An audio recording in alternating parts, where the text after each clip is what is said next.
And before we talk about Chris, congratulations to all of the inductees in your fine athletic careers at Algonquin. A special shout out to Lily and Marcus, Chris and Patty's children, along with Chris's mom Trudy and brother Martin, and sisters Jackie and Marcy, as well as the whole Tobin clan. And a special nod to Steve and Mike Tobin, who were hard-nosed football examples and mentors for Chris and the rest of us underclassmen at the time. I'm grateful to be a part of this induction for Chris, for sure. And it's great to see the large group of friends and teammates all here to celebrate Chris.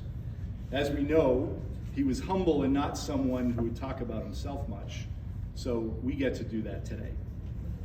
That said, Chris was proud of having played football at Algonquin. Not proud in the look at me kind of way, but in the look at us now kind of way, especially after the transformation of the program in the mid-'80s, and more on that in a bit. Chris's freshman year in August of 1982, he was about 135 pounds soaking wet, half of it hair, I think. But through triple sessions, yes, triple sessions, he earned his way onto the starting varsity defense for an 0-10 team, one that was struggling and not well respected. 2 straight winless years, in fact. We lost 62-0 as an example of the Hudson.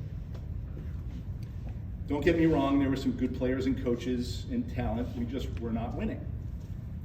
There was a sign on the far side, in fact, of a football field, many of you may remember this, where someone had painted intestinal fortitude with question marks, basically questioning the team's resolve and determination. And after we looked up what it meant, it really didn't sit well with any of us, including the seniors from that team and through each of the grades. Even with that, Chris was part of the class of 1986 dubbed the Futuristics by longtime coach and mentor and Algonquin Hall of Famer Frank Kronoff, who was hired by the school to take over football.